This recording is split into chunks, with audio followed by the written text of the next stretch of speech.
Hello అండి అందరికీ. ముందుగా అయితే మన ఛానల్ అయితే 5000 సబ్స్క్రిప్షన్ని రీచ్ అయింది. అందరికీ థ్యాంక్ యూ అండి, thank you so much. Okay, bank Nifty అనాలిసిస్కి వెళ్దాం. ఈరోజు ఎక్స్పైరీ కదా, చూడండి ఈరోజు ఎక్స్పైరీలో బాగా ఇరిటేషన్ చేసి ఉంటుంది స్టార్టింగే. కాకపోతే ఏంటంటే ఇందులో మనకు 15 మినిట్స్ సంబంధించిన ఒక ఎంట్రీ వచ్చింది. దానికి సంబంధించిన వీడియో ఛానల్లో ఉంది, నేను ఎండ్ కార్డ్లో కూడా ఇస్తాను. ఎవరైనా కమెంట్ సెక్షన్లో అడిగితే నేను పిన్ చేసి పెడతాను. చూడండి మనకి ఏంటి ఎంట్రీ. ఫస్ట్ అయితే 15 మినిట్స్ క్యాండిల్ వచ్చింది. దీని హై అండ్ లో డ్రా చేసుకుంటాం. కంప్లీట్గా దీన్ని ఓవర్కమ్ చేసి ఒక క్యాండిల్ క్లోజ్ అవ్వాలి, అప్ సైడ్ కానీ డౌన్ సైడ్ కానీ. చిన్నగా ఇట్లా క్లోజ్ అవ్వడం అనేది కాదు, కంప్లీట్గా క్లోజ్ అవ్వాలి. పైన మనకు చూడండి ఎక్కడ కంప్లీట్గా క్లోజ్ అయింది, ఇక్కడ కంప్లీట్గా క్లోజ్ అయింది. ఈ క్యాండిల్ క్లోజ్ అయిన తర్వాత రీట్రేస్మెంట్ మీద మనకు ఎంట్రీ ఉంటుంది. ఇక్కడ రీట్రేస్మెంట్ అనుకుంటే ఎంట్రీ తీసుకోవచ్చు. అక్కడి నుంచి వెళ్ళి ఫాలో అవుతే మనకు మంచి మూమెంటమే వచ్చింది. తర్వాత సెకండ్ టైం కూడా సేమ్ అదే లెవెల్కి వచ్చి రీట్రేస్మెంట్ అనేది జరిగింది. ఇప్పుడు మధ్యలో ఉంది మార్కెట్. ఇంకా అటు కాకుండా మీకు చాలా వరకు ఏంటంటే లోయర్ టైం ఫ్రేమ్స్లో చూసుకోకుండా ఇటువంటి ఎంట్రీస్ బ్రేక్అవుట్ లాంటిది. ఇది ఒక 15 మినిట్స్ క్యాండిల్ని బ్రేక్అవుట్ అనుకున్నా కూడా మీరు డైరెక్ట్ ఎంట్రీ ప్లాన్ చేసుకున్నా కూడా ఏమవుతుందంటే ఇట్లా డైరెక్ట్ బెరిష్ క్యాండిల్ క్లోజ్ అయింది అనుకోండి, డైరెక్ట్ ఎంట్రీ అవుతే ఏమవుతుందంటే చిన్న ప్రాబ్లం ఏంటంటే నెక్స్ట్ రీట్రేస్మెంట్ అనేది ఒకటి ఉంటుంది. ఎంట్రీ తీసుకోగానే పైనకి వెళ్ళి మనకి ఇక్కడ ఎంట్రీ ఫాలో అయిపోతే పర్వాలేదు, కానీ రీట్రేస్ అయింది అంటే మళ్ళీ మనం లాస్ అంతా వేస్ట్ చేయాలి. ఎందుకంటే ఎప్పుడైనా కూడా స్ట్రాంగ్ బ్రేక్అవుట్ వచ్చింది కాబట్టి ప్రీమియం స్పీడ్గా పెరుగుతాయి. మళ్ళీ రీట్రేస్మెంట్ కోసం పైనకి వెళ్తే ఆ పెరిగిన ప్రీమియం స్పీడ్గా కరుగుతాయి. కాబట్టి ఇక్కడ మనం నష్టపోతాం. ఎప్పుడైనా కూడా బ్రేక్అవుట్ వస్తే మళ్ళీ ఇంకొక బుల్లిష్ క్యాండిల్ రీట్రెస్ అవుతుంది. రీట్రెస్ అయిన క్యాండిల్ ఏదైతే ఉందో ఆ క్యాండిల్ లో దగ్గర మీరు ఎంట్రీ ప్లాన్ చేసుకోండి. అక్కడి నుంచి వెళ్ళి చిన్న స్టాప్ లాస్ పెట్టుకొని ఎంట్రీ తీసుకుంటే రీట్రెస్ ఆల్రెడీ అయ్యింది కాబట్టి మళ్ళీ అయ్యే ఛాన్సెస్ ఉండదు. ఒకవేళ ఇది కనుక క్రాస్ అయ్యి కిందికి వచ్చింది మార్కెట్ అంటే మనకు వస్తే డౌన్ సైడ్ మూమెంటం వస్తుంది, లేదంటే స్టాప్ లాస్ హిట్ చేసి పైనకి వెళ్ళిపోద్ది. కానీ ఇక్కడ ఏంటంటే రీట్రెస్ అయిన తర్వాత మనం ఎంట్రీ తీసుకుంటే రీట్రెస్లో మనం నష్టపోమన్నట్టు. ఒకవేళ ఇక్కడి నుంచి ఎంట్రీ తీసుకుంటే సడన్గా ఇట్లనే వెళ్ళిపోతే పర్వాలేదు, కానీ చాలా సందర్భాలలో రీట్రెస్మెంటే అవుతాయి. ఎప్పుడైనా కూడా రీట్రెస్మెంట్ దొరికితేనే మనం ఎంట్రీ తీసుకోవాలని చాలా సందర్భాలలో చెప్తుంటాం కదా. దీని మీద కూడా ఒక వీడియో చేస్తానని చెప్పాను కదా, ఈ వీక్ ఖచ్చితంగా చేయడానికి నేను ట్రై చేస్తాను. ఎప్పుడైనా కూడా ఇట్లా రీట్రెస్మెంట్ మీద ఎంట్రీ అయితే ఇక్కడ మనకు తీసుకుంటాం, చిన్న స్టాప్ లాస్ అయితే పెట్టుకుంటాం, కొంచెం మూమెంటం అయితే వచ్చింది, అక్కడ కూడా మనకి ఎంట్రీ తీసుకోవచ్చు. ఇది మన ప్రైస్ యాక్షన్ ప్రకారము ఎంట్రీ వచ్చింది, ఇక్కడ రీట్రేస్మెంట్ ప్రకారం కూడా ఎంట్రీ వచ్చింది. సరే, ఇటువంటిది మీరు ఒకసారి రీట్రేస్మెంట్ వీడియో, ఒక బ్రేక్అవుట్ అండ్ రీట్రేస్మెంట్ మీద కూడా ఒక వీడియో ఉంటుంది, చూడడానికైతే ట్రై చేయండి టైం ఉన్న వాళ్ళు తప్పకుండా. ఓకేనా, రేపటి అనాలిసిస్కి వెళ్తే ఎలా ఉంటుంది చూడండి. మనకు ఆల్రెడీ చిన్న డబ్ల్యూ ప్యాటర్న్ లాగా కనపడుతుంది, అన్నిట్లలో కూడా డబ్ల్యూ ప్యాటర్న్ ఉంది. ఈ ట్రెండ్ లైన్ ఎందుకు పెట్టానంటే ఆల్మోస్ట్ ఇక్కడ నుంచి వెళ్ళి కూడా ట్రెండ్ లైన్కి స్ట్రాంగ్గా సపోర్ట్ తీసుకుంటుంది కాబట్టి ఆల్రెడీ మనకి ట్రెండ్ లైన్ దగ్గర ఒక చిన్న ట్రాప్ ఉంటుంది. దాని గురించి ఎక్స్ప్లెయిన్ చేసిన తర్వాత మళ్ళీ చెప్తాను. చూడండి, ట్రెండ్ లైన్ దగ్గర ఎప్పుడైనా కూడా ఇక్కడ ఒక డబ్ల్యూ ప్యాటర్న్ ఏర్పడింది, ఇక్కడ ట్రెండ్ లైన్ కూడా సపోర్ట్ తీసుకుంటుంది. ఇది బ్రేక్అవుట్ అవుతుంది, రేపు పొద్దున అయింది అనుకోండి, డైరెక్ట్ బ్రేక్అవుట్ క్యాండిల్ మీద మీరు ఎంటర్ అవ్వకండి. ఎప్పుడైనా కూడా ఇటువంటి టైం ఫ్రేమ్స్ ఎలా డబ్ల్యూ ప్యాటర్న్ ఇట్లా వచ్చింది అంటే బ్రేక్అవుట్ అవ్వంగానే ఎంటర్ అవ్వద్దు, బ్రేక్అవుట్ అవుతుంది ఎంటర్ అవ్వద్దు. ఎప్పుడు ఎంట్రీ అవ్వాలి, బ్రేక్అవుట్ ఇచ్చిన క్యాండిల్ ఎక్కడి నుంచి ఇచ్చినా కూడా బ్రేక్అవుట్ ఇచ్చిన క్యాండిల్ ఏదైతే ఉందో దాని లో హిట్ అయ్యేంత వరకు మీరు వెయిట్ చేయండి. రీట్రెస్ అంటాం కదా, రీట్రెస్ కాదు, బ్రేక్అవుట్ ఇచ్చి ఇటువంటి డబ్ల్యూ ప్యాటర్న్ పడ్డ తర్వాత ఏ క్యాండిల్ బ్రేక్అవుట్ చేసినా కూడా దానికి లో బ్రేక్ అవ్వాలి. ఎందుకంటే బిగినర్స్ అందరూ కూడా బ్రేక్అవుట్ క్యాండిల్ మీద ఎంటర్ అవుతారు, ఏదైతే బ్రేక్అవుట్ అయిందో దాని కిందనే మనకు స్టాప్ లాస్లన్నీ పెట్టుకుంటూ ఉంటాం. వాళ్ళు ఏం చేస్తారంటే స్పీడ్గా దీన్ని హిట్ చేసి కొంచెం కన్సల్టేషన్ చేసి పైనకి వెళ్ళిపోద్ది. మనం అప్పుడు ఎంట్రీ అవుతే మనకు చిన్న స్టాప్ లాస్తో దొరుకుతుంది, స్పీడ్గా వెళ్ళిపోయే అవకాశం ఉంటుంది. ఇట్లా కూడా వెళ్ళిపోతుంటుంది, కాకపోతే రీట్రెస్ అవుతే మాత్రం ఎక్కువ శాతం వెళ్ళిపోయే అవకాశం ఉంటుంది. లేదు ఇట్లా డైరెక్ట్ ఎంట్రీ అవుతాం, పైకి పోతున్న మార్కెట్ మధ్యలో దూరుతాము అంటే వాళ్ళు రీట్రెస్మెంట్ తీసుకున్నప్పుడు మనం ఎంతైతే లాస్ ఉంటుందో దాన్ని అఫోర్డ్ చేయగలగాలి. ఎందుకంటే చాలా పెద్ద ఒక్కొక్కసారి ఏంటంటే ఇట్లా బ్రేక్అవుట్ ఇచ్చి డైరెక్ట్ డౌన్ సైడే తీసుకొచ్చేస్తారు. కాబట్టి ఇక్కడ మనం ప్రాపర్గా ఎంట్రీ అనేది ఇట్లా ప్లాన్ చేసుకోవచ్చు. రేపు ఒకవేళ ఇది వస్తే మీరు టెస్ట్ చేసి చూడండి, ఎంట్రీ వస్తే తీసుకోండి, లేకపోతే లేదు. ఒకవేళ మనకి ఇది కంప్లీట్గా అప్ సైడ్ వెళ్ళిపోయింది, పెద్ద గ్యాప్ అప్ ఓపెన్ అయింది అంటే ఇక్కడ ఒక రెసిస్టెన్సీ ఉంది, మనకు 52,820 దగ్గర కూడా ఒక రెసిస్టెన్సీ ఉంది. మనకి ఇక్కడ 52,180 లెవెల్ ఉంది. ఇక్కడ కూడా ఒక చిన్న రిజెక్షన్, ఎక్కడ రిజెక్షన్ వచ్చినా కూడా సెల్లింగ్ ప్లాన్లు అనేది చేసుకోవచ్చు. మార్కెట్ అయితే స్టేబుల్ అవ్వదు, కొంచెం ఇంకా కూడా న్యూస్ వాలటైల్గానే ఉంది. కొంచెం ప్రాపర్గా ఆలోచించుకొని తక్కువ లాట్స్తోని ట్రేడ్ తీసుకోనికైతే ట్రై చేయండి. ఒకవేళ డౌన్ సైడ్ మార్కెట్ వచ్చింది అనుకోండి, ఎగ్జాంపుల్, సరే అప్ సైడ్ వెళ్ళిపోయే అవకాశం ఉంది అనుకుంటున్నాం, ఓకే. ఒకవేళ ఇవన్నీ కాకుండా డైరెక్ట్ గ్యాప్ డౌన్ ఓపెన్ అయినా, ఫ్లాట్ ఓపెన్ అయ్యి డౌన్ సైడ్ వచ్చినా కూడా మనకేంటంటే ఇక్కడ ఒక రిజెక్షన్ అనేది అయ్యింది, అంటే ఇక్కడ నుంచి వెళ్ళి స్ట్రాంగ్ అప్ సైడ్ తీసుకుపోయారు. అంటే ఇది మళ్ళీ ఇక్కడికి వచ్చిన తర్వాత ఏమవుతుంది, ఇక్కడ ఉన్న స్టాప్ లాస్లు కొట్టేసి మళ్ళీ కొంచెం కన్సల్టేషన్ అయ్యి పైన పోయే అవకాశాలు ఎక్కువగా ఉంటాయి. అలాంటప్పుడు ఏం చేయాలంటే మనం ఇది ఈ లెవెల్ ఇక్కడ ఉంది కదా ఈ క్యాండిల్ దగ్గరికి వచ్చి ఇంకొక క్యాండిల్ క్లోజ్ అవ్వాలి. మనకి 50,550 అనేది అందుకే పెట్టాం. ఒకవేళ ఇక్కడ బౌన్స్ వస్తేనే బై చేయడానికి ట్రై చేయరు, లేదు ఇక్కడ బౌన్స్ రావట్లేదంటే వదిలేయండి. ఇక్కడ మీకు బౌన్స్ అయినా కూడా మీకు కరెక్ట్ ప్రైస్ యాక్షన్ కనపడితే ఎంటర్ అవ్వరు, లేకపోతే లేదు.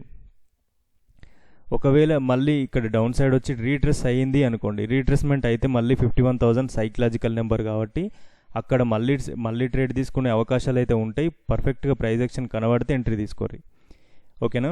ఒకవేళ మనం ఇంకా డౌన్ సైడ్ వ్యూ ఉందా అంటే నాకైతే 50,000 వరకు ఉంది, ఎందుకంటే అడ్డగోలుగా మార్కెట్ పెరిగింది కదా. 50,000 అనేది రీట్రెస్మెంట్ లెవెల్ అనుకుంటున్నాను నేను. ఒకవేళ 50,000 లెవెల్కి వస్తే నేను బౌన్స్ అవుతుందని ఎక్స్పెక్ట్ చేస్తున్నాను. మార్కెట్లో 50,000 లెవెల్కి వచ్చింది అంటే ఈ కన్సల్టేషన్ అయిన తర్వాత 50,000 లెవెల్కి వస్తే మాత్రం కొంచెం కేర్ఫుల్గా ఉండండి, ఓకేనా. ఇంకా లెవెల్స్ ఉన్నాయి, ఒకవేళ డౌన్ సైడ్ వస్తే రేపటి వీడియోలో మాట్లాడుకుందాం, ఓకేనా. నిఫ్టీ చూద్దాం. ఓకే, నిఫ్టీ చూద్దాం. నిఫ్టీలో చూడండి, నిఫ్టీలో కూడా మన 15 మినిట్స్ క్యాండిల్ ఎంట్రీ వచ్చింది.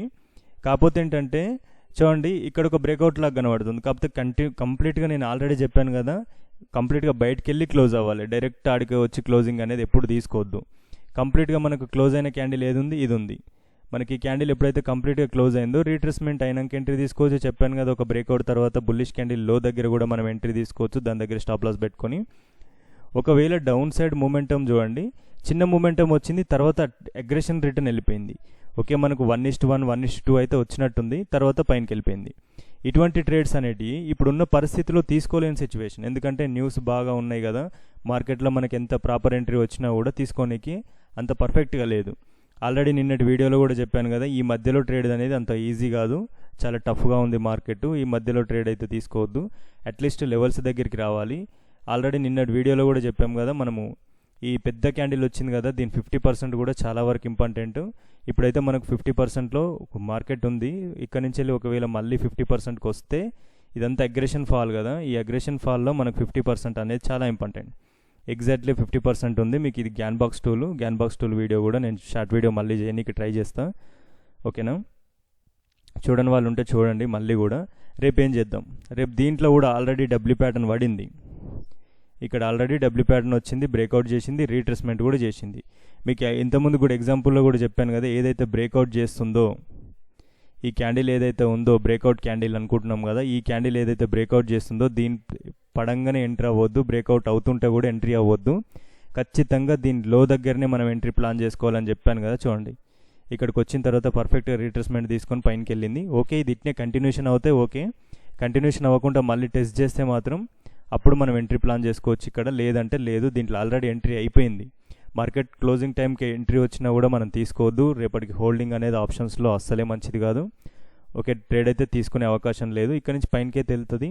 ఒకవేళ గ్యాప్ అప్ అయి పైనకి వెళ్తే ఓకే, గ్యాప్ అప్ ఇటువంటిది ఏంటంటే చాలా మందిని ట్రాప్ చేయడం కోసం కూడా ఇటువంటి క్యాండిల్స్ ఇటువంటిది ట్రాపింగ్ అనేది చాలా మందిని ట్రాప్ చేయడం కోసం కూడా ఇటువంటి పర్ఫెక్ట్ డబ్ల్యూ ప్యాటర్న్ ఏర్పడి మంచి బ్రేక్అవుట్ ఇచ్చి పర్ఫెక్ట్గా రీట్రెస్మెంట్ తీసుకొని ఇటువంటిది వచ్చింది అంటే రేపు గ్యాప్ డౌన్ ఓపెన్ చేసే అవకాశాలు కూడా చాలా ఎక్కువగా ఉంటాయి.